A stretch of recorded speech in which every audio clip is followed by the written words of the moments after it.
Thank you, everybody, for tuning in to Conversations with D. I have my special guest, Miss Jawnie Payne, and she is a cat ambassador, trainer, zookeeper, animal educator, and author. And she has a fun job. She works with some of my favorite little friends, cheetahs. I love them. And she's a graduate of Ohio State University with a Bachelor of Science degree in environments and natural resources. She was also top 50 zoo and aquarium influencer by BLLO Loop in 2022, featured in article for Tennessean 2021, featured in an episode of Access Daily during 2020 COVID. And she wrote a children's book, which is like in back of me, y'all, called The Zoo, and has her own STEM trading card with science delivered. And that's amazing. And so I found her on Instagram because I follow the Cincinnati Zoo. I thought it was very interesting that they had this program with dogs that were companions for the cheetahs. And when I seen that, I was like, that's dope. And then I came across her page and I was like, this is dope to see somebody that's Black doing this, a Black female. And I want to celebrate that as part of my 28 days of Black excellence. And so, this is why she's here. And I think she does an amazing job in conservation sciences and general animal conservation is a practice of protecting endangered species and their habitats to ensure biodiversity and ecological balance. So cheetahs, as I brought up before, as we know, or we may not know, approximately 7,000 of them are remaining. And that is very sad. And I'm glad that I got an opportunity to see a cheetah. We have a one-eyed cheetah right now in the DC Zoo, and she cannot go into the habitat because she is a threat, in danger, because she has a one eye. And that's obviously she's a disadvantage. She's disabled in a sense. And it involves the combination of scientific research, habitat preservation, wildlife rehabilitation, and public education to safeguard species from extinction, which is the cheetahs. And they are very vulnerable right now. On the list, they are on their IUCN red list, but some populations are critically endangered due to habitat loss. And it's really sad because they're amazing animals. They're the fastest on land as a mammal.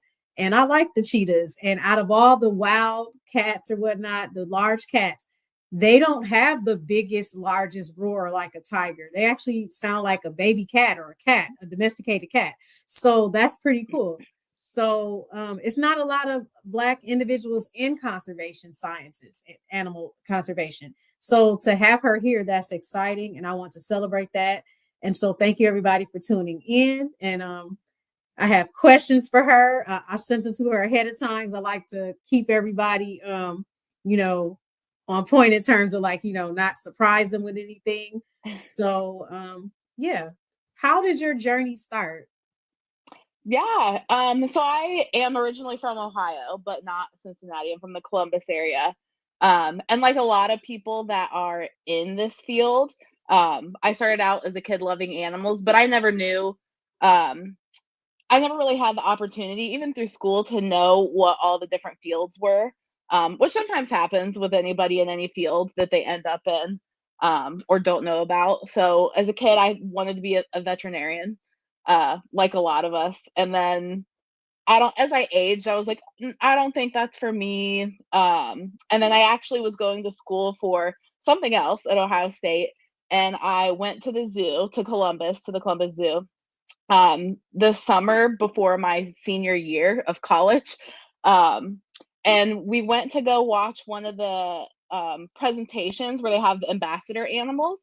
And I just thought it was like the coolest thing ever. It was mostly girls presenting, because anytime you ever see any sort of amazing show, and they all are amazing, it's always men. Um, Even though, and you just, I don't know, you just don't see yourself in things like that sometimes, and you still, it just doesn't register. So that was one of the things. I thought it was really cool. It was really fun. I couldn't tell you what I learned. That was a long time ago, but I remember learning a lot. And again, it was just a stage full of women bringing animals out and educating people. And I was very shy at that time. And one of my friends that I was with was like, you should go ask them what they are going to school for or what they went to school for. So I did. And they told me, they're like, oh yeah, you should, if you want to change your major, like go to school for something like environmental resources, zoology, any sort of like science background. Which I was already going to school at that time for some science stuff, but I changed my major. I went in and talked to my counselor that summer and switched my major to the environment and natural resources. And then that next quarter, I think, um, I happened to switch my major at the perfect time because my counselor was also like, we have this brand new class that Ohio State is starting that's on Saturdays, and it's only on Saturdays, and it's at the zoo, and it was zoo science and management. And every Saturday you learned about all different aspects of the zoo and all the different careers that you can have in the zoo. So a lot of times when people think zoo, it's like, okay, just animal people, but they're maintenance people, financial people, obviously HR, development, people who are into design, help design things around the zoo, whether it's exhibits or how the zoo is set up, the signage. There's just anything that you are interested in, like you could most likely find that career in a zoo. And I had no idea. And that was what I had done and what I had learned. And I was like, okay, like I never realized this could be a career. So that was when I decided. And so I got a seasonal job working in the admissions department. Because it's also obviously a lot of zoos and it's like a big field, but it's also not. It's everyone knows everybody. So one of the most important things that I got from the very beginning from zoo people was like networking is super important and just getting to know people. So they had suggested just get a job in admissions because then you get to know the workings of the zoo and you get to know people. And that's kind of like the very basis of how I kind of got to where I am now. And that's amazing. Because you started out, and a lot of people don't know that. Like literally, they just think, okay, you just get a degree in it, of course. But some people they have their different pathways or whatnot. Mhm. Um, so the next question: was there any bless you? Was there a specific moment or experience that made you realize that this was your calling outside of that? Like before you had that interest, you Yeah. decided to change. I think it was once I started taking the classes that I did, because again, I used to be very shy. So it was really interesting because then I saw these girls and I was like, I want to be like them. But as an extremely shy person, that's like the opposite of where I would want to go.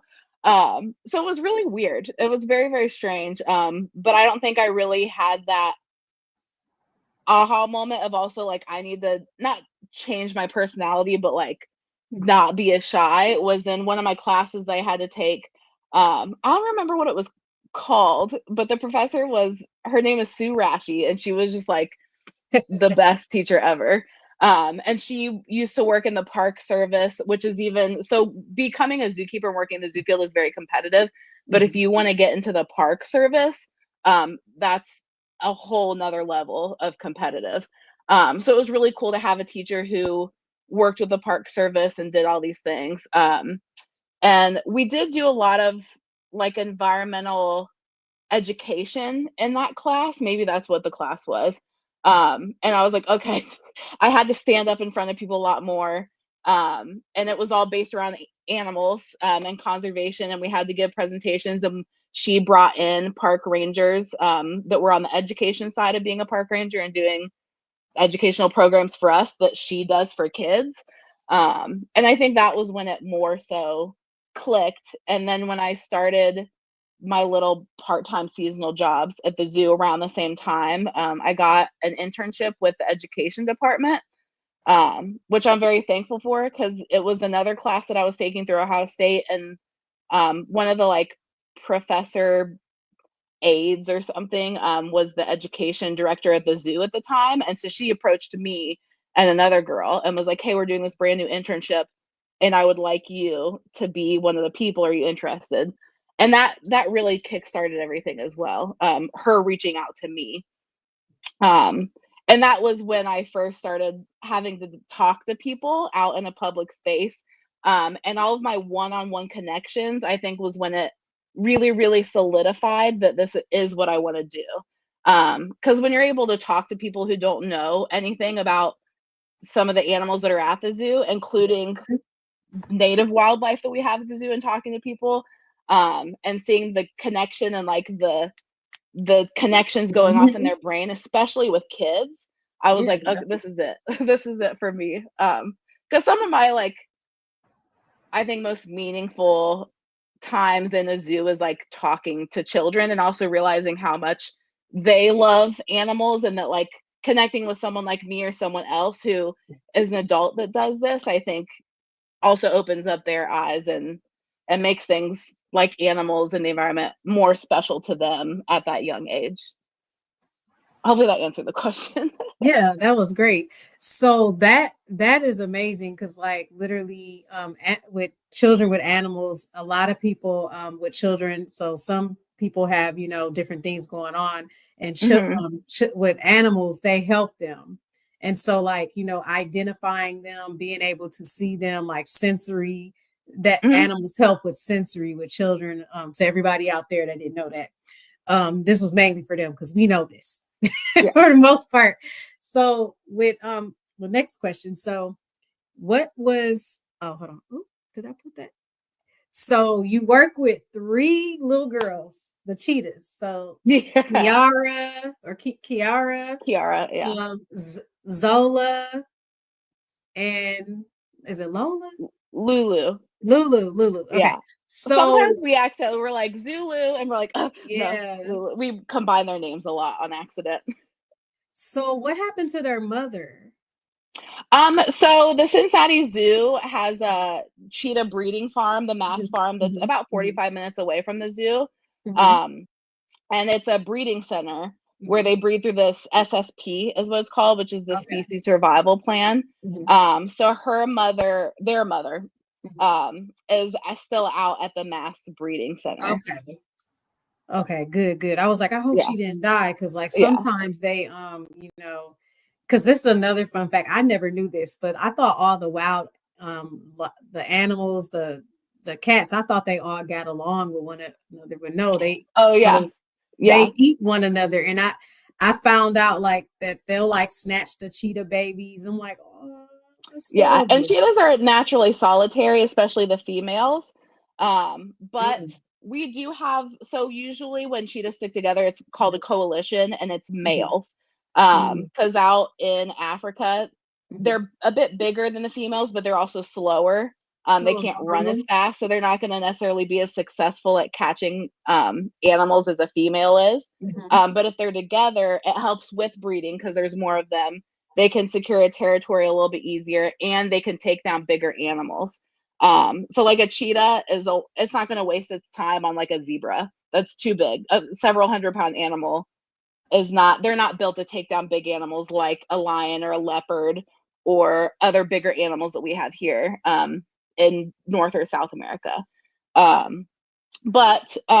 So we do have 2 older females, Catherine and Willow. They're 8 years old, and they're like our female coalition because they still enjoy their time together. So they still live together. So we're hoping that the same thing happens with these 3 little girls. But it's a natural behavior for the females to lose interest and separate from each other. So if they do show signs of that, which wouldn't necessarily happen until they're about 2 years old or 3, because that's when it naturally happens, then we might split them up. But because they have all their needs met here at the zoo, there's more of a chance that they are going to be fine living together throughout their life, just like Catherine and Willow are older girls. So why do they like go into duos? Like, for instance, I know that Kiara, she's going somewhere else. She's being split up. Like, oh, she's actually staying. She's staying now? Yeah. Okay. So we were gonna keep the 2 girls, and then Kiara, so for a while we didn't have a name for her because she was supposed to go to another zoo. Because also what will happen is zoos will kind of like let other zoos know, like, hey, if you have an extra cheetah or an extra we have a Red River hog in our department that we love. His name's Sir Francis Bacon. But he's 16 years old, which is really old for Red River hog. They can get older. And so he still does all of our encounters, but he's getting older, so he still loves them. Last summer we were like, oh, he might not be able to do it, but he gets mad if he's not a part of an encounter. Like, he'll scream, so we have to throw him food. We're like, it's fine, just stay back here to eat. But so for instance, he's getting older, so we just have like other zoos who have Red River hogs just know that, like, if they have an extra baby, or if like in the case of Sir Francis Bacon, what happened to him is he was the runt and they were not taking care of him, so he was pulled and given to this department. I'm sorry, I just had the flu last week and now I'm losing my voice.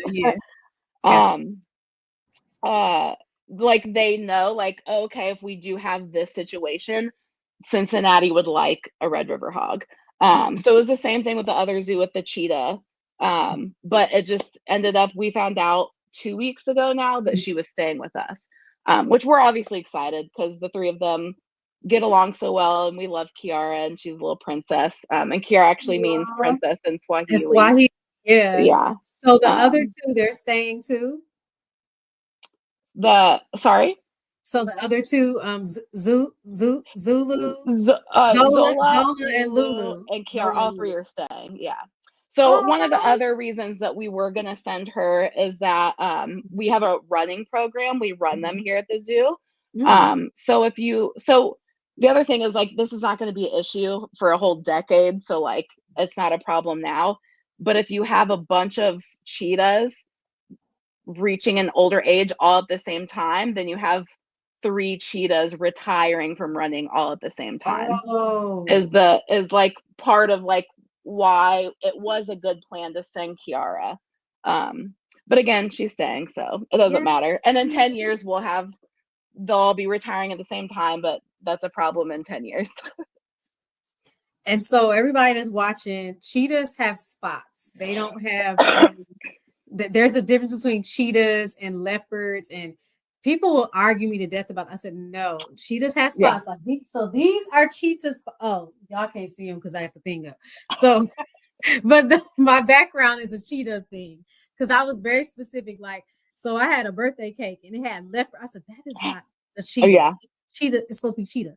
Anyway, so it's cheetah spots, y'all. And so, like, Cincinnati is actually one of the leading cheetah conservation zoos or whatnot. They play a vital role. They had a botanical garden, and they're home to the Cheetah Ambassador Program, which Jawnie is part of it.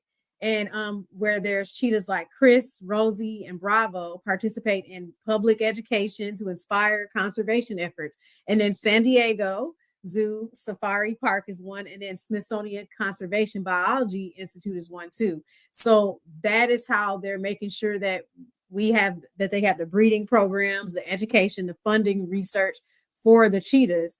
And of course, I'm talking about the cheetahs, but that's my favorite animal, and I love them. And like, I just and things you can do to help with conservation, to donate everybody.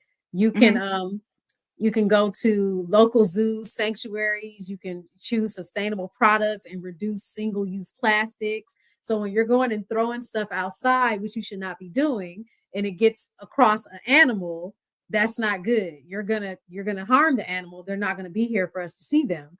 And educating others about other endangered species and wildlife protection. Avoid purchasing products made from endangered animals. Advocating policies that protect natural habitats and wildlife. So what I do, I go and I give money to Smithsonian Zoo in DC because it's free, right? So I do that. That's my way of giving back. And I go and I ride in there. Well, you're not supposed to do that, but I rode one day on a scooter, and they told me I could not do that. I said, oh, okay. So I got off the scooter. But however, it was fun while it lasts. So I went and I looked at the cheetahs, and they are just so beautiful. And I mean, just going in there, and then I heard one of them make a noise, and I said, "That's what you sound like." I've been cheated. It was. It was. I'm like, wow, like you sound just like my cat at home. And that's when I found out. I'm like, wow, you do not have a roar. Yeah, and they're the fastest on land. Like I mean, and I like how their backs get arched too. But like, don't they only live like 12 to 15 years? Yeah. So in Africa, they're really lucky if they live that long. Usually they Mhm, say they average about 10. But mhm, in a zoo, one of the things right now is they are living a lot longer. mhm. So I would still average 12 to 15, but you see more and more reaching the ages of like 17. Mhm, So like you had mentioned Bravo earlier, Bravo and mhm, Chance mhm, were two brothers mhm. that used to live here. Aw, And they both had just turned 17 before they had passed away, which aw, is pretty old. dang, that's messed up. Like, I mean, because I always thought they lived for a long, long time, but turtles outlived them. The Galapagos, that Yeah, that's hundreds like of a years. hundred and something years. Yeah. Yeah. So conservation is very important. Like, so for some of y'all, we were aware of the late great Steve Irwin and his family. They dedicated a life of conservation, animal conservation, and that's very important to some like myself and other people because I like animals. I like to see those animals. And, like you mentioned, the breeding programs, the species survival plan, and that's Mhm. done to maintain genetically the healthy population and education awareness. Cheetah encounters help people understand the importance of protecting these animals, the funding wildlife, the wild conservation. Many zoos donate proceeds to cheetah conservations. So this is the one thing that I wanted to know. Like, so when they're in different countries, like Nambia and all that or whatnot, I've seen them come up to some of the people. Why is that they'll come like so they Yeah. are they domesticated in a They so sense? now a lot of people ask, and I get a lot of posts, like comments on some of my videos that like they are domesticated or whatever. They're not domesticated. That does take thousands of years, like to domesticate a dog. But they are more of like a prey species. Cheetahs are. So again, I kind of mentioned it before. They are not built like other big cats to take down Mhm. animals. They're only built for running. Like that is their sole purpose. Is just every all of their adaptations is to be fast. So we always talk about how a lot of animals will sit back and watch a cheetah hunt, and then the cheetah tries to eat, and then like something simple like a big vulture is big enough to scare away a cheetah. Because if they get injured, they can't run, so they're easily spooked. But also, I Mhm. think a lot of times when you see videos and pictures of them approaching people, they are in national parks, which because unfortunately there's not very much wild left anymore. Like any wild animals that Mhm. you see, Mhm. especially out in Africa and places like Namibia, Mhm. that Mhm. have a high cheetah population, they're still Mhm. within a park. Mhm. So the photographers, I mean, those Nat Geo photographers and other people, they're out there for months, every single day. And so an animal that might see a human not necessarily as a threat, and they know that also that human is too big for them to hunt, they might just get used to that person, who's been out there every single day. They know that they're not doing anything. They know they're not a threat. And so they Mhm. might be more trustworthy of that person to either approach them or like let their babies approach them. Because you may see that with other animals too. And I think a lot of people don't register that, like the people who are out there that catch the really cool scenes that you see on TV. Like it could have taken them an entire year to catch a 2 minute thing that they were able to post. So like these animals are just used to seeing these same people, and smelling them can be a big impact too. They just, I know you're not a threat, so I might approach you. And then also there's that sense of like people who are out there a lot probably know like I'm too big for a cheetah to have any interest in taking me down. So I'm sure they're also sensing that you're not afraid. Because any animal, including a person who's afraid, can be a threat. Because you might get scared and do something.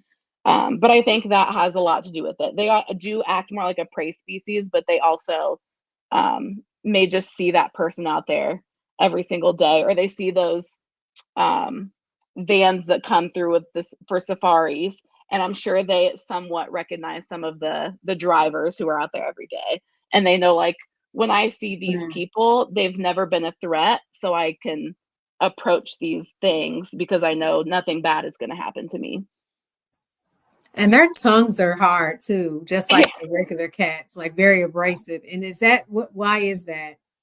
Yeah, so big cats like cheetahs or other cats, even smaller ones, Mhm, they have those, I forget what they're called, but it's like spines on their tongue, mhm, and mhm. to help lick the fur off of animals, and then lick Mm. the meat off of the bones. So the bigger the cat, the Oh, more harsh the that's tongue. cool. And cheetahs are mutual groomers. And so part of training with our cheetahs, they're ambassador cats, so they're going to be with us their entire life, Aw. is bonding with them and sharing a space with them and just getting them used to us and like we're their safe space, like any ambassador animal. And one of the things that helps them like bond is the mutual grooming. So a lot of times if we're out before the Mhm, zoo opens, sometimes we'll walk mhm, them around the zoo as mhm, mhm, enrichment, mhm. but we can like offer an arm for them to lick, and they love to lick. But usually we try to swap arms because if they do it too long in one spot, your skin can get really irritated. Especially for someone like me who is Oh, allergic to wow. cats and other animals. You're allergic to cat. So how are you around the cheetahs? You take Benadryl or Um, something? lots of like allergy meds. And I also started getting allergy shots not long after I started this job, which So have how helped a does lot. that work though? That's cool. Wow, that's cool. Yeah. Yeah. So I was going in, I had to go in once a week for Mhm. 10 months to get my allergy shots. Mm, Because I'm allergic to a lot of stuff, so I had to get 3 shots. And now I'm gotcha. on my this March will be my third month of doing Mm, my monthly shots. wow. So, but they've helped. I've noticed a difference in my allergic reactions. And that's interesting because I've never known nobody like to be around once they know they're allergic. Oh, I'm not gonna be around Yeah. that. So that's There interesting. there's surprisingly a lot of zookeepers who are allergic to the animals that we work with. Because I'm also allergic to rabbits and other Really? things that I've worked with throughout my entire career. Wow. Like I have Yeah. seasonal allergies. I'm allergic to like yeah, so seasonal stuff like I have sinuses or whatnot. Yeah. But I have two cats of my own, like tuxedos and Layla and Mittens. You'll probably hear Layla meowing in a minute because she sings. But and she likes to model like Naomi Campbell too. So Cute. she's a model. But no, like so with the whole so with the zoo in itself, because I've never been to the Cincinnati Zoo, but I've heard good stuff about it. So what zoo is the biggest zoo in our country? Um, Is it I'm San not Diego? sure. It might be the safari park, the San Diego Safari Park potentially. Um, that might be it, but I'm not really sure. And that's also like if you're looking at like a sanctuary versus like a zoo. Mhm. Um, but like probably for like AZA accredited zoos, I my guess is probably the San Diego Zoo Safari Park. Okay. Yeah. Yeah. Actually, it was so funny, but I was over there like years ago and I didn't get a chance to go. And they have kangaroos. I think I want to see a kangaroo. So yeah. Yeah. We have We them don't here we at don't have them. Cincinnati too. Oh, Okay, so really? I'll have to come. Yeah, I'll have to. We might have one now, but I never heard of us having one. But I'm gonna have to come see one because I like kangaroos too. They're cool. I've seen one of them was like getting all high, like the male one, and he looked Boxer. very yeah, he was Yeah. boxing people. They're I'm like, huge. okay. I heard they can get to like what 6 to 7 feet tall. Yeah. Yep. Especially when they stand up all the way, they're gigantic. Oh God. And So like, yeah, if they're not neutered, I mean, they're buff. They're so muscular too. yeah, that's the one I Yeah. seen. He was buff, and Yeah. so Um, let's see. I asked that question. So, how has your experience as a Black woman in the zookeeping shaped your life?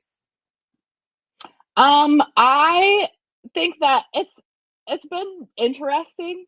I feel like when I was younger, like I didn't necessarily like register. I think because especially when I started in the zoo field, I wasn't necessarily working completely as a zookeeper. Like I was doing a lot of education. And there's a little bit more of a diversity when you get into like other Mhm, areas of the zoo. Like if mhm, you go to any zoo, you're gonna see all types of people, all different colors, all different whatever. But then when you like look at zookeepers, a lot of them look the same. Um, So I don't think it really registered until I started working at the Fort Worth Zoo, which was my first full-time job. Mhm. And then I realized there was, at the time, I think either I was the only black keeper or there was one other Mhm. person, and it still didn't register until people started knowing who I was, and people would come up and be like, "Oh, hey, Jawnie," and then they would see in my face that I didn't know who they are, and I'm horrible with names, so I'd feel bad, but then they'd be like, "Oh, no, no, you don't know me." And like the CEO of the zoo would walk, "Hey, Jawnie," and walk by, and I'm like, "What?" And that was when it really started clicking because now almost any place that I've worked, like other people that have been there for 5 years, some of the higher ups who aren't necessarily super like personally involved with different departments, like they will know my name versus other people. So it definitely has gotten me noticed a little bit more. Um, and especially through social media in a good way, especially through COVID, I was on TikTok a lot more, like all of us, because we were Mhm. at home a lot more, which was awesome because that was also a time of everyone really rooting for like representation matters, and so a Mhm. lot of people contacted me through Instagram and Mhm. TikTok, just like you did, which is great because again, like I mean, a I'm a girl, like, who Yep. is getting the word out, and like I said, usually when you see people who are, like, on the big screen talking about Mhm. animals and educating you about animals They don't that, look again, like are that. amazing, it's always men, Yeah. and obviously, like, also white men, so, like, Yeah. the color of my skin also helps, but just even without the color of my skin, being a woman is, like, Yeah. helpful. Yeah, so that I think like through social media has been the biggest thing where I've like really recognized and I think can get a better reach. I totally forgot about this. But when I worked at the Nashville Zoo, Mhm. before COVID, we were Mhm. part of the outreach department. And so Mhm. me and Mhm. my coworker Josh were Mhm. mainly just taking animals that we cared for out into schools and churches, uh, retirement homes and things like that. And there was two times, and I think that was also when it clicked a lot more because again, it was before COVID, before more of it blew up. Mhm. Um, I had a couple of parents come up to me with their little black kids and ask if they could get a picture with me because they had never seen Mhm. someone who looked like me, like doing this with animals. And I was like, of course I will. Okay. Yeah. Yeah. So like that was I think when it really hit me even more that I have a bigger impact Mhm. on people than I really knew just because of the color of my skin in a really good way. And that's amazing. Like, have you faced any unique challenges or moments of empowerment in your industry? I mean, that definitely would be one. Like, I guess that would empower you, seeing it, having that sense of presence amongst the youth, someone who has never seen somebody that looks like them. That's very empowering. Mhm. So that would definitely be one. But what are some, I guess, some other ones like unique challenges that you faced? Um, I, this is one that I think I just recently kind of started talking to some of my management about it because it's happened a little more frequently later. And it's like, and it's not fun. But I was like, I just wanted to talk to her about it. But a lot of times, and I'm sure other like women probably get it from men, but every zoo that I've ever worked at, when I'm out educating the public, and it's always when I'm by myself. Sometimes we'll take animals out and there's a couple of us, but it's always when I'm talking to people about animals and it's just me, with no other coworkers. And people will be like, they will tell me that they're surprised at how smart I am, and how I know so much about these things. Like they say this to me at every zoo I've worked at, and it's the guests. It's not like the zoo employees or like anything like that. It's just the random people that are there to learn. Um, and because I recently had it happen to me probably 2 weeks ago, just and it's just crazy. Like I don't understand what's going through their head, but it's like I doubt that you're really uh, telling other people this. And when I do talk to my other colleagues, they're like, "What are you talking about?" And I'm like, "I don't. I've got it at every zoo that I've ever worked at. People coming up and telling me that they're surprised at how smart I am or how well I can speak about That's things. a I'm just like, backhanded compliment. yeah. I'm I'm like, sorry that you okay, goodbye. experienced that. Like, and I'm sorry that we still have to hear that from people. Like, Yeah. I mean, when I tell people, like, there's some people that have had the whole comment of, "Oh, you're smart for a black girl. Oh, Yeah. you're pretty for a black girl." I've never had that experience, thank God. But that Yeah. doesn't mean that I disregard that experience of someone else who has had that, because that's the intersectionality of it.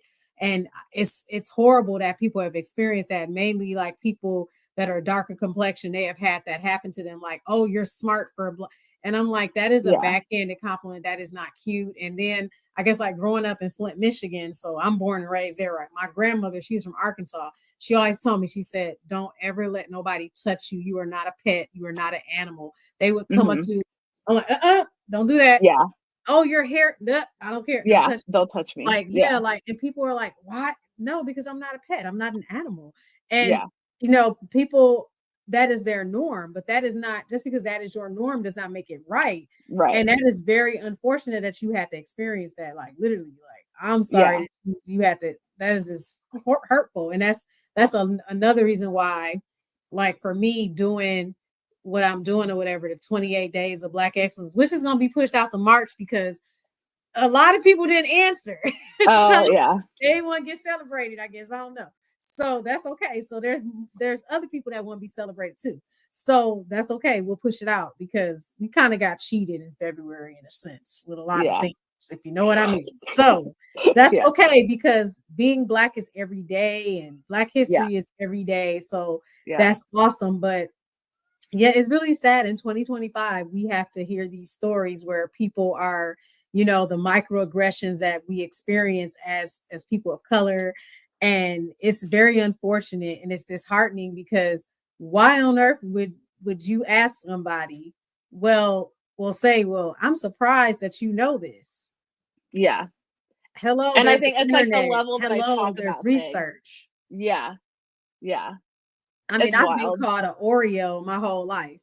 And for people out at home who don't know what Oreo means, it means black on the outside, white on the inside. So, Yeah. and it's funny, but I was called that by some of my own peers. And it's very funny, because being from Michigan, like, so I have a twin, because I lived in Georgia from 2005 to 2011 or whatnot. And I live in DC in the DMV area. So, like, my accent is all over the place.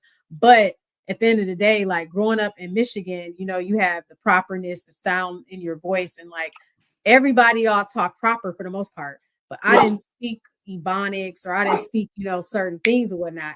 And so it was kind of like, just because I sound differently does not mean that I'm less of a Black person. And also it's Yeah. ignorant, because how is a Black person supposed to sound? Like, that's so ignorant. But when people say Right. that, it further lets me know how far removed some people are. And I Yeah. call it islanders, people who live on these special islands. They do weirdo type stuff. And Yeah. it's sad. There's a lot of weirdness going on. But so in terms of degrees, well, no, Hmm. actually, I'm going to take it back. So the book, The Zoo. So Yeah. what brought you to do that? Like, what made you do that? Because that's interesting. Because when Yeah. I Googled it, and I was like, it's out. It's been Well, published. Yeah. I thought the same thing, but if you like, it has this little thing at the bottom. Because I didn't hear that it was published, and then when I was looking up my name to like make sure I had all my achievements that would pop up Oh when I was yeah. sending you the thing, that was when I found the link. Yes. But down at the bottom, like really small, it says that it's going to be released in like August. Okay. So it Cool. so it Cool. like shows that it's available, but it's really not. My dogs are being. Can you please? Oh, how old are they? Where are you? Can you show them to me? Here's Hi, one. puppy. Sawyer, Hi, look. puppy. Hi. This is Sawyer. He's Hi. 8. Is that a mix? What is it He's mixed a with? Bernese Mountain Dog. Okay, that's the one that's mixed with the doodle. Bernie's a doodle. Yeah, Bernedoodles. Yeah, so we Yeah, mixed this I see them with all the a time in doodle. DC. Oh, you're cute, fella. Yeah, Where's yeah. the other one? He's over in the dark. I have all the lights out except for this light right here, Yeah. and they're hearing people and they start barking. Yeah, Layla is. I'll grab my Layla. I don't never do this, y'all, but for animal purposes, I will do it. I'm an animal person. They don't get it, but they hear Layla all the time because she always be Doing yelling. stuff. She's always singing. Say hi, Layla. You're gonna make your guest appearance on television for the first time, Layla. Say hi, Layla. Say She's hi. so cute with her little white Thank mittens. you. Say hi. Say thank you. She's She's liking it so too much. cute. Thank you. Now, Layla, you get to go back outside out the room. And then Vince is just like laying down and whatnot. And he's like, Vince, you want to come inside? Come here, Fluffy. Come here, Fluffy. And this one is Vince. She's a tuxedo too. Say hi, Winters.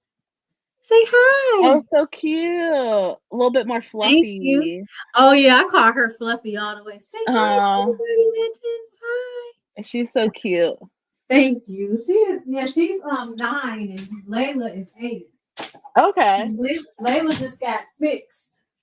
She got Oh. fixed a couple of months ago, but so Layla's supposed to have been got fixed. That's Yeah. But never wait, people, to get your animals fixed because for cancer reasons, and they can have things that kill them. So you don't never want to wait. You want to get them fixed ASAP, people. And that goes for dogs too, people at home. And because people don't know, and cats too. But so one of them is a medium long hair, and one of them is a short hair. But Layla sheds a lot too. But Mittens has allergies. So I have to give her this natural food from the natural store.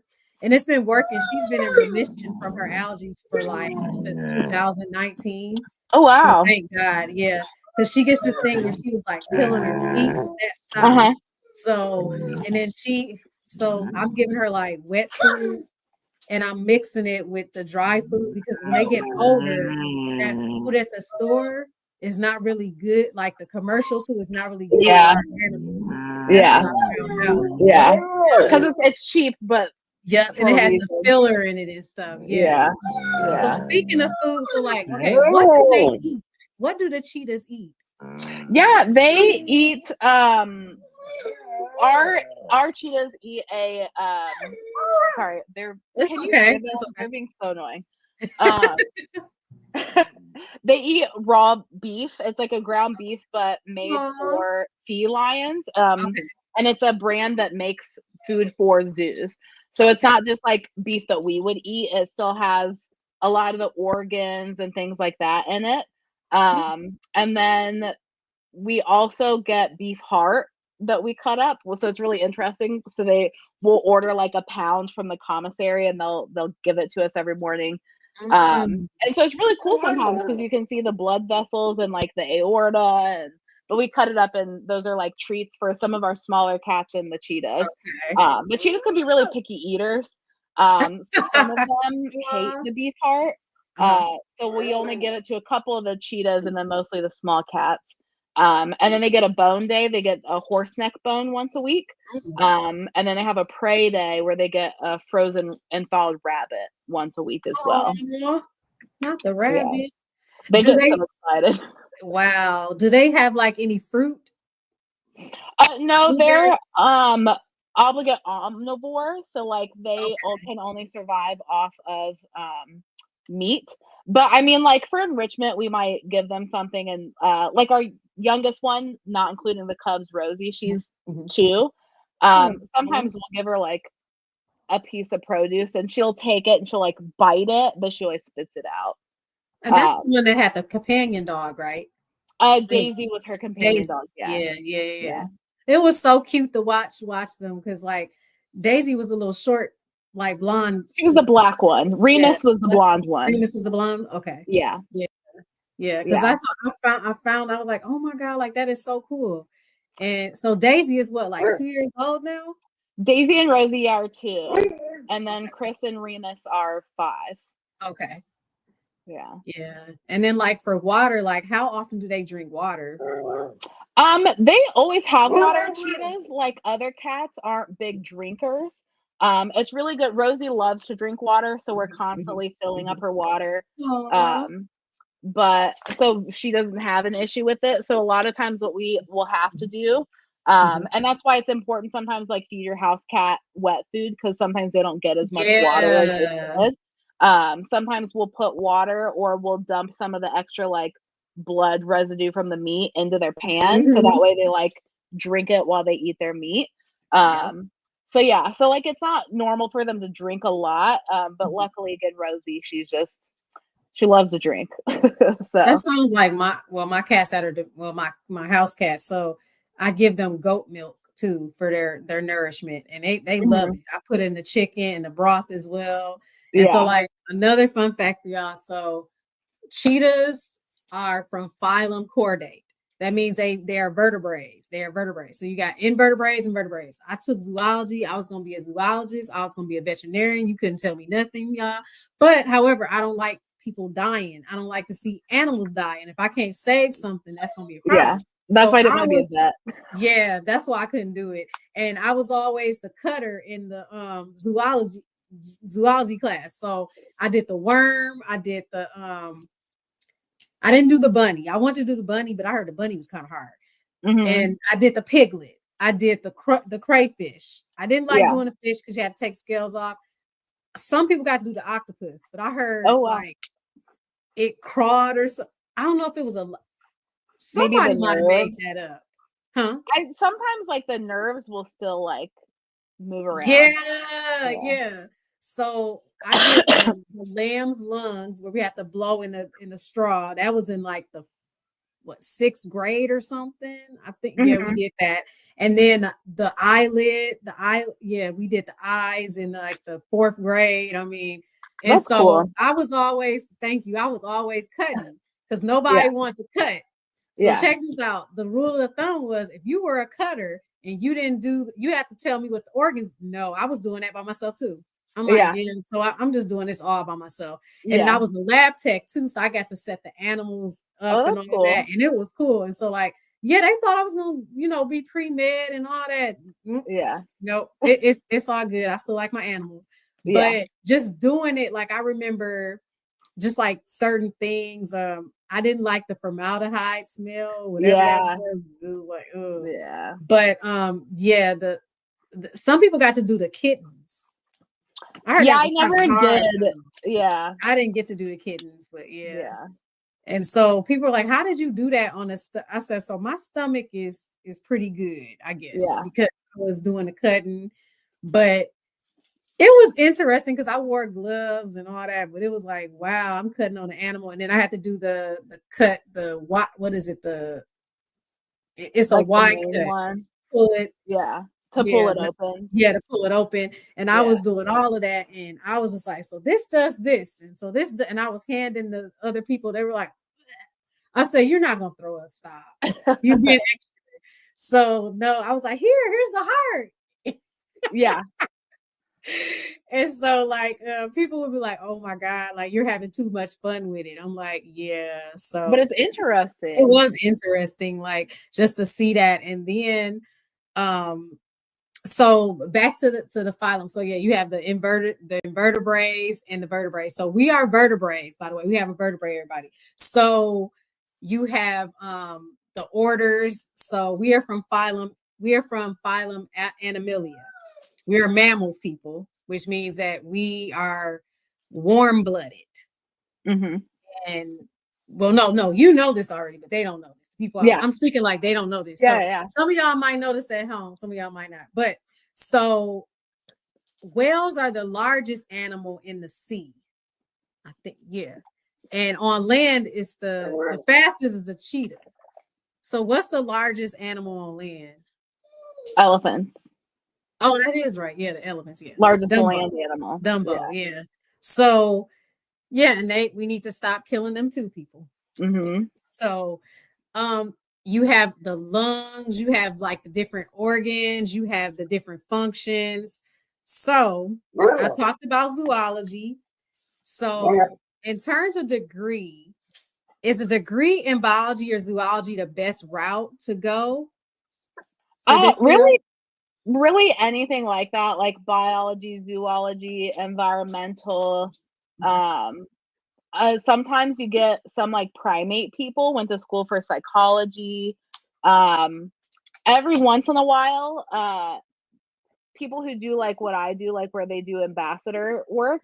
Mhm. Sometimes like there are a lot of people who go through and Mhm. start their career and Mhm. then they change their career partially the way through. I think Mhm. everyone saw that during COVID. They all were Mhm. like, I don't want to do this anymore. Mhm. So sometimes you'll get people who thought they wanted to do something else who graduated with like theater degrees. Because Mhm. obviously they're going to be a lot better at like presenting to people, and probably be a lot more comfortable Mhm. doing like scripted shows or Mhm. being on mic and things like that. Um, and honestly, those are probably the people that do best at like being seen and getting those like shows on TV because they kind of have a little bit more background in that. But it's usually we tell anybody like any sort of science related Mhm. Mhm. degree. Again, because I love that I did the environment and natural resources. Mhm. Um, the thing that I did when I went and sat down with my counselor, it was the School of Environment and Natural Resources, ENR, and there were 4 majors that I could choose from. And I had already gone through 3 years of college, so I already knew what I sucked at and what I was awful at and what I was good at. And I remember that 2 of the majors, which one was like forest fisheries and wildlife, required an upper level chemistry and a lower level biology, Mhm. but my Mhm. brain just cannot comprehend chemistry very well.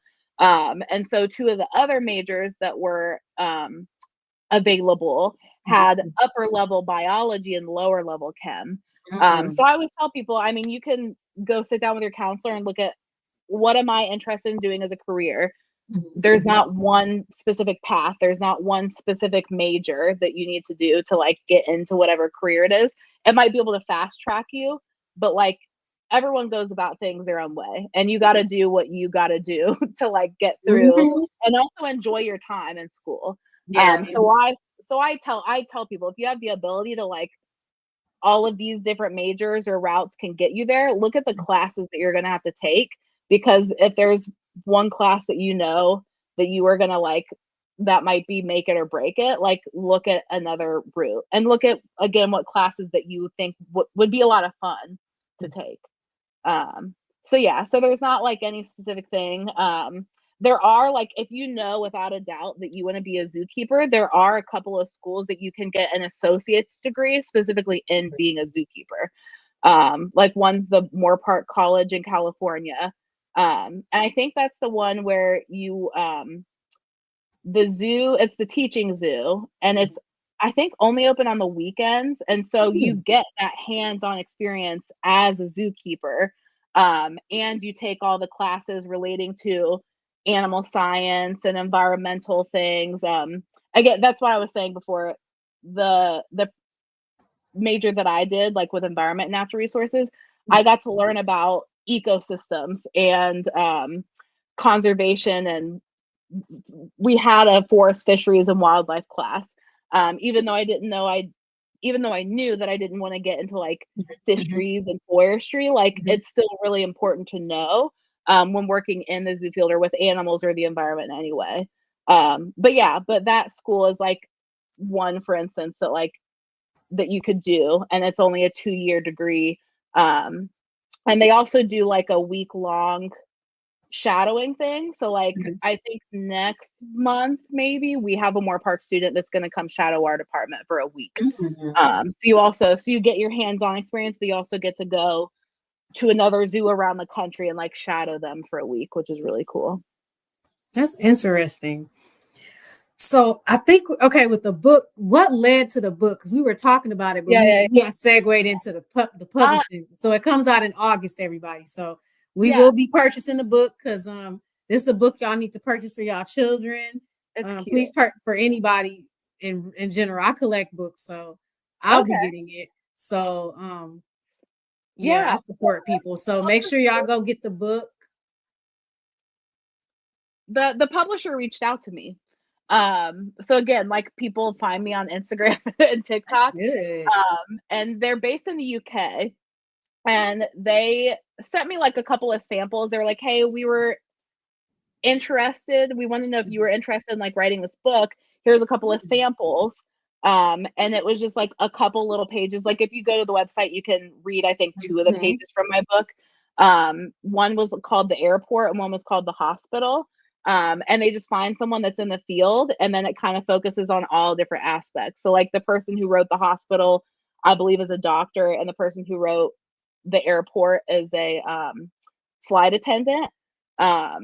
And so they were like, "Are you interested?" And I was like, "Yeah, that seems cool." And then they just asked me for a writing sample that's like geared towards kids, and it had to be 100 words. And I was like, "Oh my gosh." And then when I typed it up, it was like 300 words, and then I had to subtract everything out. And they're like, "Okay, we like it. It's good." And so it was a really interesting experience. I've never written a book before.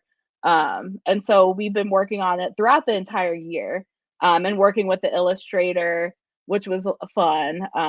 But yeah, so I finished it a month ago, probably, maybe 2 months ago now. And then, yeah, I just saw online that it's going to be published in August. I'm pretty sure it's August. The date is on. If you type in Jawnie Payne, that Mhm. pops up. It's like Macmillan Publishing. And then if you click on my book, it'll say when it publishes. Well, that's awesome. Like, I can't wait to get it. So I definitely will be supporting. And so what led to the STEM research, The STEM trading cards. the training card? Yeah. Yeah, they found me and reached out. I That's think they were awesome. doing um, a specific one that was like highlighting people of color and different STEM fields. And so I was one of them. And so yeah, Yay. it was really exciting. And then the next year they reached out to me. So this was 2 years ago now. Mhm. And so I did like a little programming for them about frogs. Um, Aw. yeah, yeah, it was cute. I wanted to try to go out and, like, find a place with frogs, but I just couldn't find anything, and so they sent me these little frog toys, and so I did a little lesson with the the toys that they sent me. That's cool. I remember the frogs. That's another one we did in zoology. And Yeah, yeah, was the those types of frog. frogs. Yeah. And so I wanna see one of them, but I heard it's poisonous. They call it the strawberry one. Oh, and like The a the poison the dart frog? red and the bluish one. Yeah, It's from South America. yeah, It's cute, but it's poisonous. yeah. Did That you know little when they're in a zoo, they're not poisonous? Poison what they dart take, frogs? do they remove the poison from it? No, they get the poison from the food that they eat in South America, and so when they are in, Hmm. a zoo or with people, like, you're just feeding them, like, gnats and stuff and fruit flies or whatever, and it's Hmm. not so they're not poisonous. They don't Is that the secrete same? the stuff. Okay. Is that, not to cut you off, is that the same with the snakes too? Cobras? Because I see No. some cobras in the zoo. Yeah, those are, the venomous snakes, they still always have their venom, because I don't it doesn't have anything to do with what they eat, it's just, like, they produce it in their Okay. bodies, in their fangs. Okay. Ooh. Yeah. Yeah, I I don't know like there's only, like, mm. 1 or 2 species of, like, a poisonous snake, but I don't even know anything about them. We have one in Michigan too. It's in the upper peninsula. It is the forgot what it's called, but I don't Is want to it a say type of it. rattlesnake? Yeah, it's a what is it called? I know in Ohio we have Massasauga. Rattlesnake in Michigan. It's called the Massasauga, the Eastern Massasauga. Massasauga. Yeah, Yeah, they're in yeah, Ohio yeah. too. Ooh, I ooh, think ooh. Ohio only has 4. They have, like, Oh the, wow. copperheads, which are really interesting. I know they do a lot of research with their venom and their research with, like, breast cancer. And I think rattlers are here, and then you have the cottonmouths Mm. and Massasaugas are the 4 you can find in Ohio. It's a I rhyme they love used to it. say, the riddle about the snakes. Oh, Red the and red on black, you're okay, black, Jack. Red on yellow, you're a dead fellow. dead fellow. Yeah, Those are yeah. the coral The snakes. Those coral are very snakes, venomous. yeah. Yeah. Those are the one Yeah. that's venomous. Okay. Yeah, because it's just a type of king snake or corn snake. So like there are a lot Yeah. of milk snakes that you can find like and keep as pets. So Mhm. they're the ones that are the red on black. So red on Okay. black, you're okay, Jack. So if you see one, you know. And also, like, snakes aren't just out to get you anyways. Well, I hope People get people bit, like, remember that rhyme though. accidentally. Yeah, I hope people remember that rhyme because yeah, that's kind of yeah, horrible. yeah. And I think people just get scared because a lot of times there are a lot of, like, red rat snakes or corn snakes that look similar to, copperheads. And so Okay. again, snakes are not out to get you. And some people just they get scared and they don't think, or they're just not, a lot of people are not nice to animals. And then they'll like kill just a harmless corn snake thinking that it's a Mhm. copperhead. Yeah. But it's not even, yeah, a venomous snake. That's just like with frogs. People think that you get warts from frogs. That's not true. Warts come Yeah. from genetics. Yeah. And so I used to pick up them all the time and like, look at this frog. And I Yeah. brought one in the house one time. It might have been a toad, and it urinated on. Yeah, they pee on you. And so it was so funny, but like, no, it was, I think I had showed my cousin it or something. I said, here you go. And it was hilarious. But I know when we were in, because I was a Girl Scout, I used to go to Camp Timberlake in Michigan and Grand Traverse, no, Traverse City, Michigan, one of them. And so we had all types of animals out there. I mean, it was, yeah, Hmm. it was something else. But Yeah. so, what does your typical day look like as a zookeeper? Can you walk us through that day? Is how what that entails, and what are some of the responsibilities? I Yeah. know you said some Um, of them. You're socializing the girls, so we mhm. keep saying the girls because they're the three little girls: Kiara, which is Swahili, and is Zola Zola and Lulu. and I keep saying Lulu. Zalulu. So Yeah. Zola and Lulu, they're the cheetahs and they're the babies or whatnot. So they're growing up. They're like what, like 2 months now? They're 3.5 months. Okay, okay. Yeah. Yeah. And They like were their born hair in is starting to November. stick up. Yeah. And they're losing their mantles already, like the extra hair that grows on Oh. their backs. Yeah. So yeah, so we get in usually anywhere between like 7:30 and 8, but Mhm. when the babies were still eating early, we were getting there before 6 because their first feed was at 6 a.m. Mhm. So right now they're out of the nursery, like at the zoo hospital, and they're living in our Oh, building. wow. So Mhm. we just get there around 7:30 and we check on all the animals and make sure that they're good and everything is fine and they still have their water.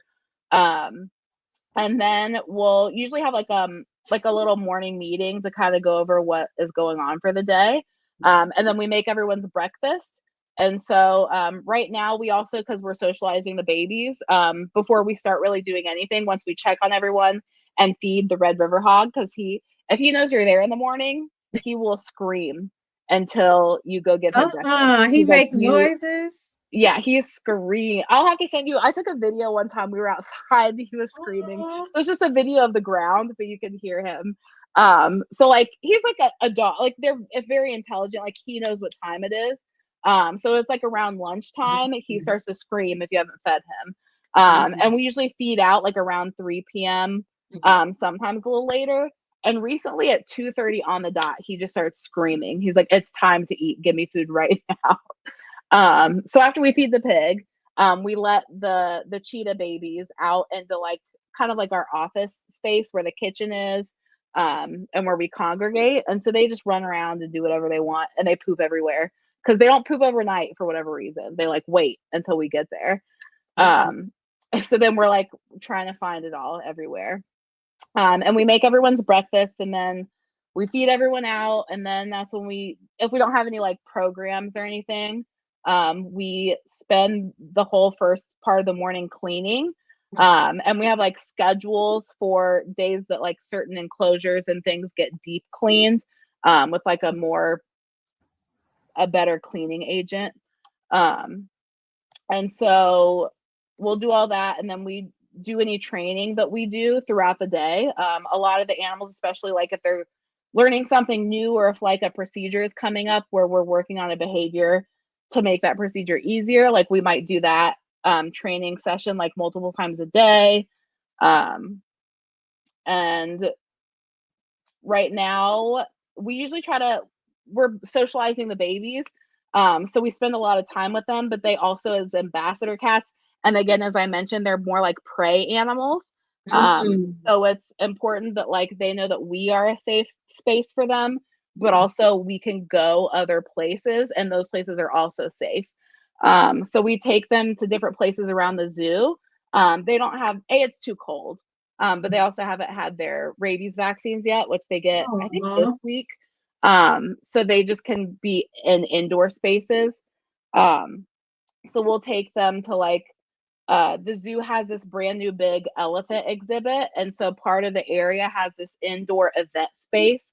So we'll take the cheetah cubs there, and they just have a ton of room to run around since they can't go outside yet. And we'll go to another area where other departments and ourselves will do animal encounters. Like we'll take our porcupine there and do animal encounters, but we'll take them there and let them run around. So that takes up quite a part of the day. And then again, sometimes we'll take some of our other animals like the porcupine and do an encounter for people and like invite people inside where it's warm to see her and learn about her. And then usually around like 3 o'clock every day, that's when we get all of the dinners ready. And they do, all the cheetahs animals have a breakfast, lunch, and dinner. So we always have to feed out all the lunches before we take a lunch. And then we feed out dinners, and then we do like a last check, like everyone got food, everyone got water. Our area, so all the animals have access to outside. But unfortunately, again, with the really cold weather, they all have temperature guidelines. So like some animals can have access when it's a certain temperature, but some can't. So we had a huge snowstorm here last month. So unfortunately, Yeah, they I all had to remember be y'all shut were in. snowed in with the. Yeah, I was following that. Like, were they yeah. sneezing? Do they sneeze, the cheetahs? They can, but they usually don't. Okay. But they can catch like a cold or whatever. Mhm. But so they have to be locked in overnight. So usually, like that's the other thing is the next morning we'll check everything outside and then let them have access. And so with our area, we have our big running yard. So every night, unless like the weather is going to be crazy or if it's way too cold, which like cheetahs can, like they have access to inside. So even when it's pretty cold, like the cheetah that gets access to the big yard could still have access. But we can open the outside doors to attach to like this other gate, and then they have access into their indoor holding, their smaller outdoor holding, this other yard, and then will chain open this other door, and then they have access to the entire running yard as well, which is as big as a football field. And throughout the day we'll rotate them so they all have access like that. But then like everyone takes turns to where like tonight, if it's Donnie, our big male, if he gets access to the big yard overnight, tomorrow it might be Catherine and Willow's turn to get access to all the space. So we have to like look and see whose turn it is, and we have to set it all up, and we have to check locks to make sure everything's good. They got fed, they have plenty of water, especially Rosie, because we don't want her to drink all her water overnight and then not have any water. And our porcupine, she loves to tip her water or stand in it.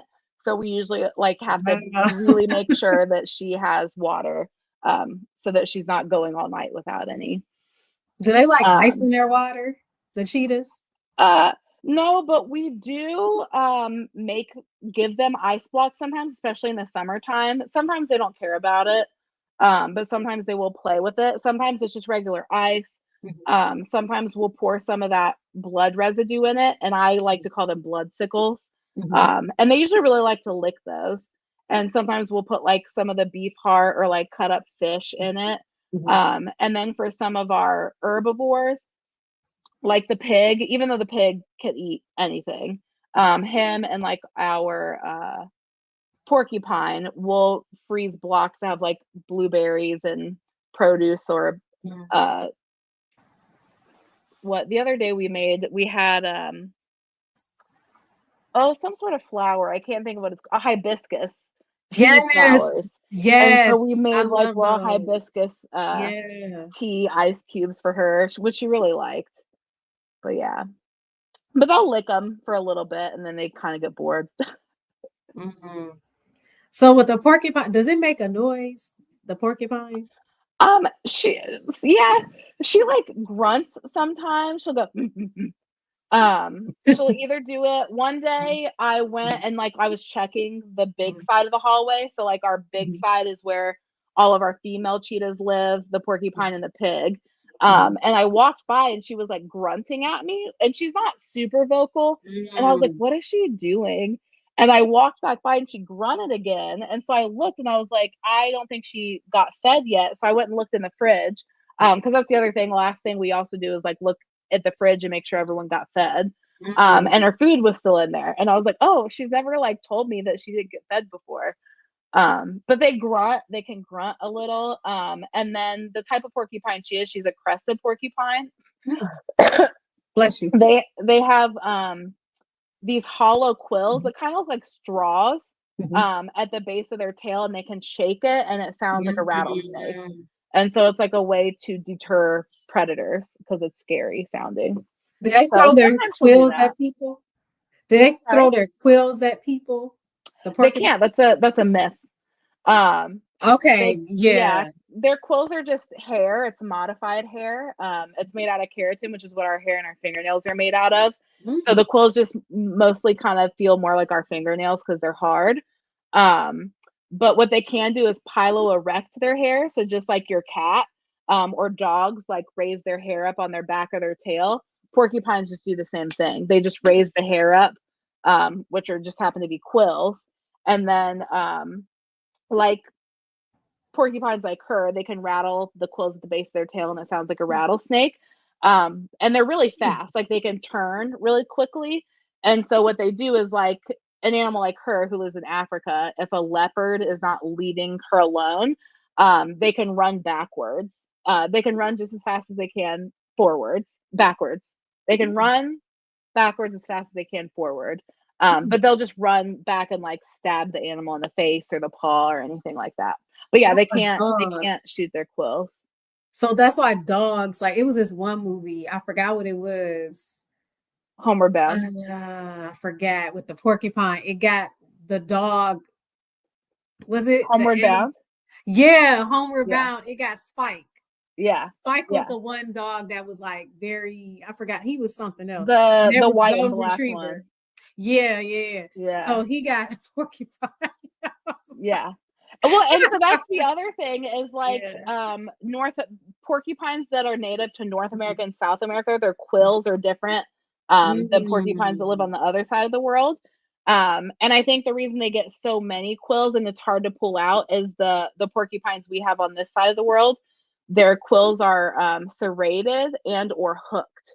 So you can't see just by looking at it, but if you were to look at it under a microscope, you could see it, like the serration. So when they go into your skin, they stay in your skin. And they're so sharp. I always say they sink in like butter. Like it doesn't hurt going in, but then I mean it stinks because then you've been stabbed. And I'm sure they're dirty and they've got dander and like God knows what all over them, and they're hard to pull out. Have people got stabbed with them? I used to work with a porcupine that's native to South America. And his quills were so small they would stab into the hose really easily that he would just like shed onto the floor. And so sometimes we'd be rolling up the hose and not paying attention and we'd stab ourselves. Or when he went on programs, they're nocturnal. And so we would crunch up a bunch of newspaper in his crate and he would go like put it on top of himself and just like hang out. And so when he would shed, sometimes they would get stuck in the newspaper. So we just reach in for the newspaper to pull it out and we'd accidentally stab ourselves. And Oh God. that's the only time I've been like quilled is accidentally grabbing a quill. Wow, that's interesting. Yeah. Like they have, so what do the porcupines eat? They're mostly herbivores, so they eat a lot of like, especially terrestrial porcupines, like the ones that live on the ground in Africa and Asia. They like to eat a lot of like root vegetables. But they will also, I'm pretty sure all species of porcupine will do it. They are rodents. They will chew on bones. Mm. So a lot of times herbivores will chew on like sticks and stuff for their teeth health. Um, I'm like out of any herbivore you think of. And Mhm. then carnivores like dogs or wolves or things Mhm. like that will chew on bones for their tooth health Mhm. and like the bone marrow. But rodents like porcupines will also chew on bones. So one of the cool things about the type of porcupine that Violet is, a crested porcupine, is they live in burrows underground in the savanna, Mhm. and they will bring back bones to their burrows. And so researchers a lot of times, like I said earlier when we were talking about people that are out there filming, like the really cool clips that you see may have taken an entire year to finally capture that. Mhm. Um, because you can't always find the animal, or they're not always like doing what you want them to do. Mhm. You may go out in the savanna or a certain ecosystem or like a certain pocket of somewhere, and you might not see all the animals that frequent that area, but they can go into these porcupine burrows that have been abandoned, and then they just find a collection of bones, and then you can look at all these bones and see all the different species that have like been in this area and have died, and then the porcupine like Mhm. basically hoards all the bones to chew on. So Wow. it's like a nice little gift to researchers who are into bones, but also looking for records of species that have been in the area. So, how do you cope with the loss of the animals due to old age or illness? Like, have you ever dealt with losing any of them? How did you deal with that? Yeah, it can be hard. I think just like other people, like when you're around potential loss, like animals, a lot of animals don't live as long as we do. Mhm. Again, unless it's like a turtle or a Galapagos. tortoise or something, like that thing's gonna outlive you. Um, but it's just I think when it's more difficult at the beginning, like I'm not gonna compare myself to like a doctor or a nurse, but it's just something that you kind of like compartmentalize and kind of get used to. But it is really hard. And there's definitely like grief around it, and things might remind you of things. We just recently had and I'm the newest full-time person in my department right now. I've been there for a year and a half. Mhm. Um and so it was hard. We just lost Tommy T. He was our a 16-year-old cheetah Yeah, probably like I did 3 see months that. ago Yeah. now. Oh, Yeah, wow. and it was really hard. But like, I mean, we just talk about him a lot and look at pictures, and he was a really special boy. He was like the friendliest cheetah.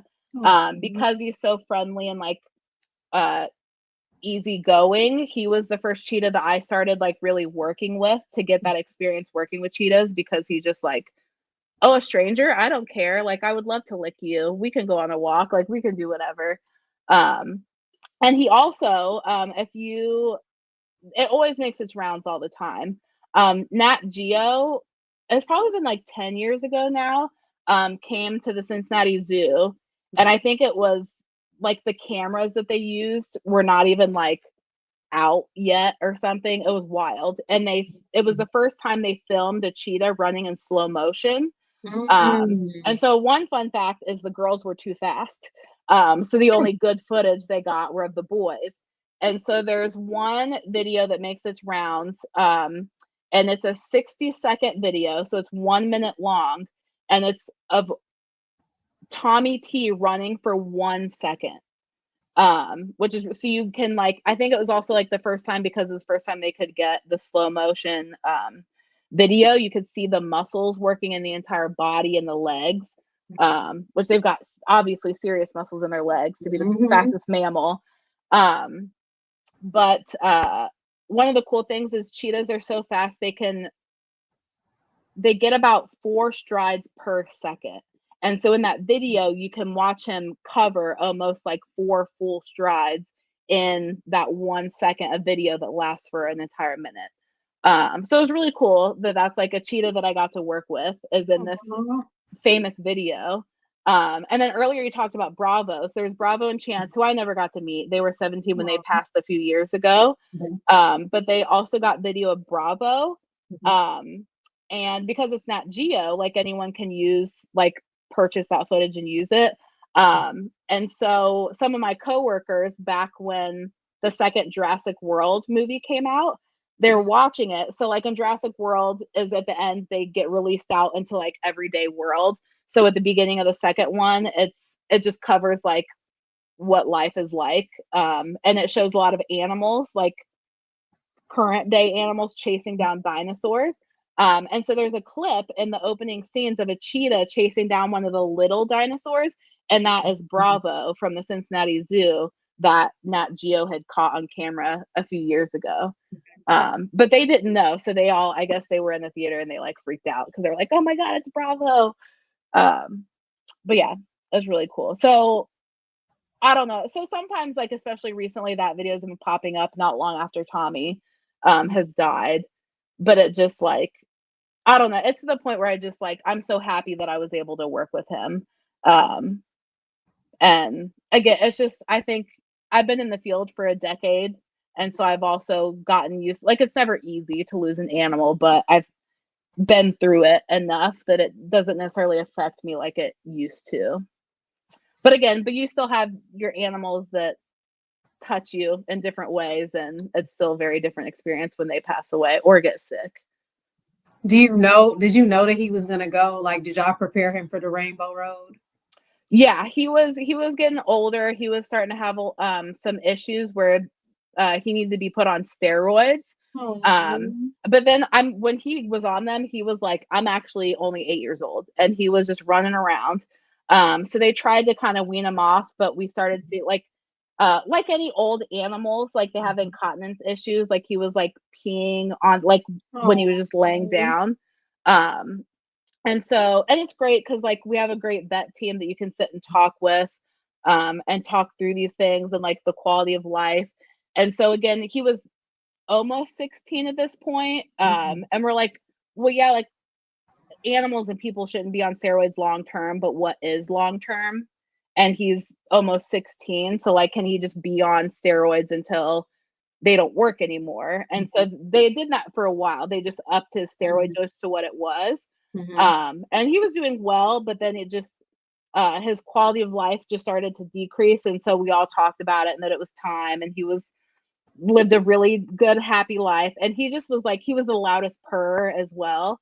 And so the other nice thing about working with ambassador animals, especially ambassador cheetahs, was the vets just came to us, so that it wasn't like we're gonna have to take you to the zoo hospital or anything. And we all sat there with him because he also like he would get comfortable and he would just lay down by us. And so I mean he just purred all the way until they did the first thing that just like knocks him out originally. So they euthanized him? Yeah, because his quality of life was They didn't because you just don't let want him to. just go like Right, naturally? no, because if he would have suffered for a long time if Oh, they would have let sad. him go naturally. Yeah, Oh God. yeah. Well, at least So y'all were there that when is he what was happens born. a lot. So like unless an animal dies of like an accident or something, they're usually euthanized because everyone gets together and it's like a big discussion between the care team who works with the animal every day, and they know what their quality of life is really like. And then you'll talk with the vet staff and you talk it through and like what are the things that we can do that can help. But it gets to a point where like this is helping right now, but like the steroids, even at the same dose, he's starting to decline. And so like you can't up his dosage. And then he's just gonna suffer. And you don't want to prolong the suffering. Especially with cats. Oh, Cats are really sad. good at hiding things because they usually say like even with your house cat, like if they stop eating, like that's a very bad sign because that means they've probably been suffering for a long time because they tend to hold off, and they hide things. They hide symptoms for as long as they possibly can. So usually when they start showing bad symptoms, like it's usually too late because they've just hidden it for so long. That's probably what happened to my cat. She died. I wasn't around, but like she was acting weird. She was around my mom, and she was Hmm. tuxedo, and she just it was some type of stomach thing maybe, and she just Yeah. passed in Yeah. They're good at 2013. hiding it. Yeah. Yeah. I had a cat like that. He was acting off, but he seemed fine. And then he started coughing for like 2 days, and I took him to the vet, and they were like, his lungs are full of fluid and all this stuff, and they said that he probably had been sick for a long time, but like he didn't show any symptoms until like 2 days before I took him in. So it's just, I think that's like a big cat thing. I think no matter what species or what type of cat it is. Mine has been coughing a lot too. I hope that's not what hurt. Like she kind of, it was like crazy. It was a lot. It's like wheeze. They kind of wheeze a little bit. Like I thought maybe she got asthma because they can get asthma too. Yeah, they can get asthma. Yeah, his cough was like, you know, when you're sick and you're like super congested.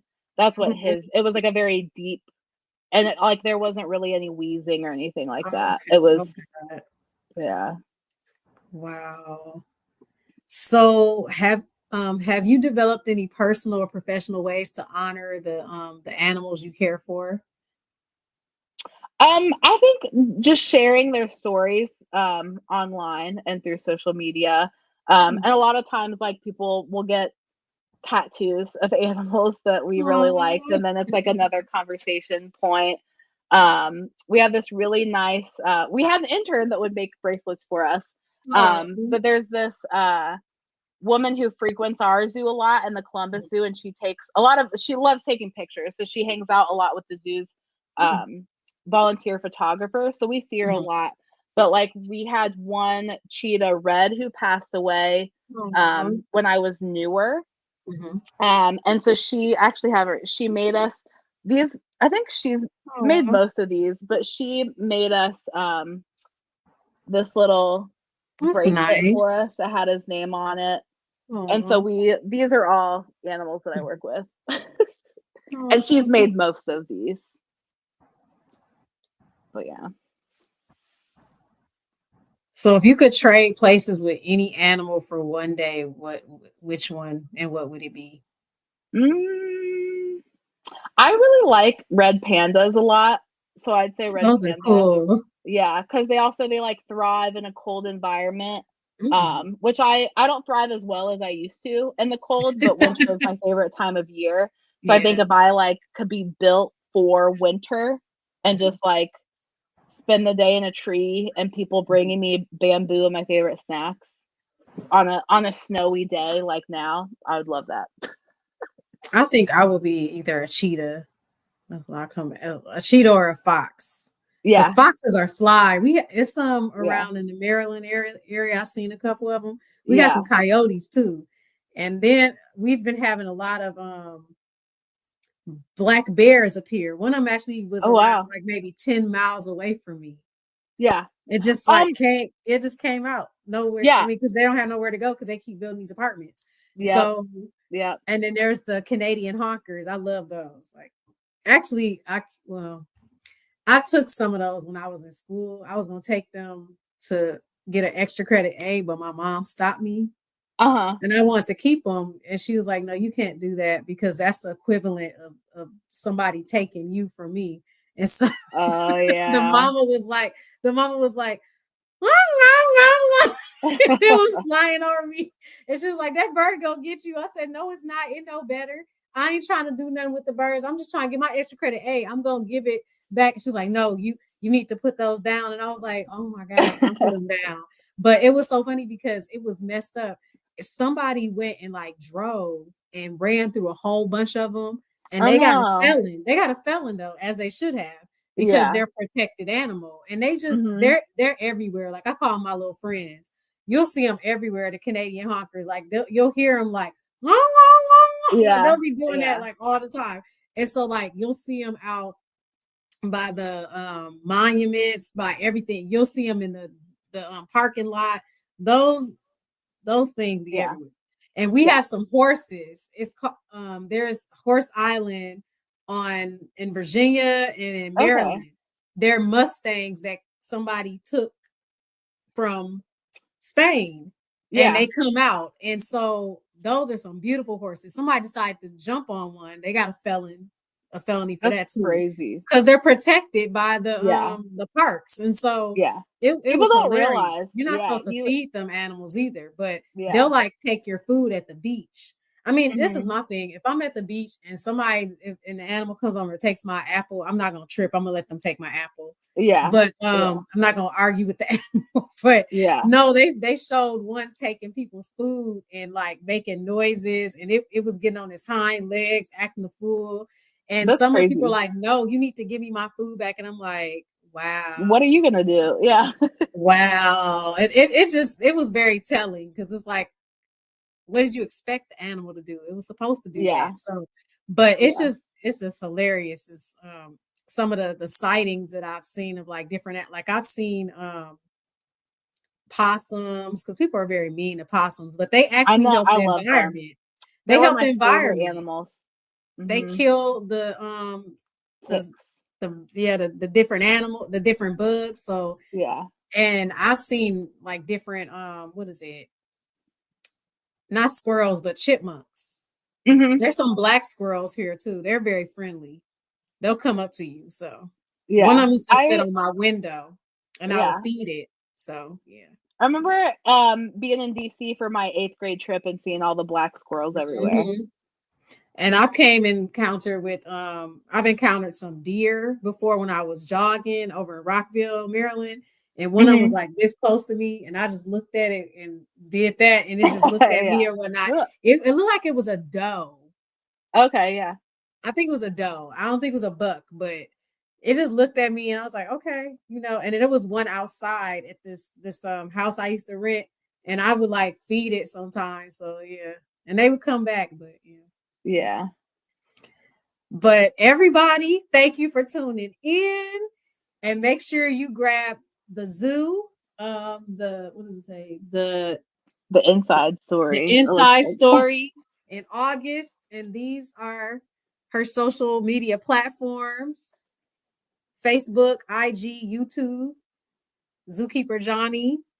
Make sure you follow her and support her journey, and and also come to this. I'm gonna have to come to the Cincinnati Zoo when it's safe to travel in planes again. Run. It's one of the only places you can see a cheetah run. You can also go to Columbus, which is crazy that two of the places, there are other places that do cheetah runs, but like it's crazy the two in Ohio that are only an hour and a half from each other, you can see a cheetah run. You can also see, it's the only place you can see Florida manatees outside of Florida, the Cincinnati Zoo and the Columbus Zoo. And the kangaroo too. Y'all got kangaroos, because we don't have kangaroos in the one in DC, which is kind of weird. But we did get the pandas back. The pandas are back. So I heard they were playing in the snow and everything. So it's good to have them back, because and I think we still have the bald eagles too. We still have those. So yeah. So everybody check that out, and thank you for tuning in. And I haven't been saying who's coming on next, but I've been letting everybody be surprised. So I'm gonna keep y'all in surprise or whatever of the next person. So thank you everybody, and tune in again, and thank you for your time. And the continuation of 28. It ain't been 28 people, y'all, because again, some of y'all didn't want to be celebrated, I guess. I don't know. So I'm gonna have to continue I'm gonna have to continue in March. Well, I appreciate you giving me this opportunity. You are welcome. Thank you. So like everybody tune in, and we'll just keep on celebrating Black jobs, and yes, because this is definitely a Black job, because it's Black excellence. Everybody can't do this job. Thank you. Hi. My other cat. Hi. Is it a girl or boy? Olive, a girl. Aw. She missed Layla in Mittens. She did. She's not the biggest fan of other cats. And here is my other dog. Hi, buddy. Is it a girl or boy? He's a boy. Hi. What's his name? Clifford. Like the Clifford, the big red dog. Yeah, he's 13. That was his name at the dog shelter. And they're like, are you going to change it? And I was like, why would I change his name if it's already Clifford? But he's 13. He's the old guy. Well, thank you, everybody. And stay tuned, because the last day is going to be interesting. I'm going to keep y'all excited. Because I just been having surprises. Like, because we were like, oh my God, I said, yeah, I'm gonna keep people surprised. Like this, it's interesting because so like when I first started, I got if I do music and stuff, like well, I do get people that are music related, right? And Mhm. also like entrepreneurs, all types of people in the community. But I was like, this time around, I want to get some of everybody. That's always been the main focus anyway, is like, just celebrating people all in different aspects of life, like uplifting, empowering, Yeah. all of that type of stuff. And so like that's why I'm like, okay, I want to get different kinds of people this time. I want to get people that's geared towards things that I like. I love music, but I Yeah. also like animals too. So let me get some animal people. Let me get all types of people and fitness people, all types, so that it shows a representation of different Black careers. I don't want to say Black careers, but Black excellence, Yeah. because Yep. we're so excellent in every shape and all of that. And we're doctors, we're nurses, we're zookeepers, we're animal educators, we're fitness experts, we're everything great. And so that's what Black jobs are, Black everything, Black greatness. Yep. So yeah, Yeah. they can't take that away from us. So They cannot. Black history is not 1 month. Oh, hold on. Somebody just said something. Okay. Thank you. I appreciate it. Thank you for tuning in. Yay. Thank you. Yeah, I love animals. Yeah. Yeah. I'm working on something else special too, y'all. I'm trying to get people from I'm trying to get stuff from like aspects of like all walks of life. So that represents everybody, not just one. Yeah. I'm Yeah. excited to see. Thank you. Well, I'm gonna let you go because we Okay. are allotted over time. But thank you so much, everybody, and y'all have a great one. Stay safe. Thank you. Bye. Thank you. Bye, animals.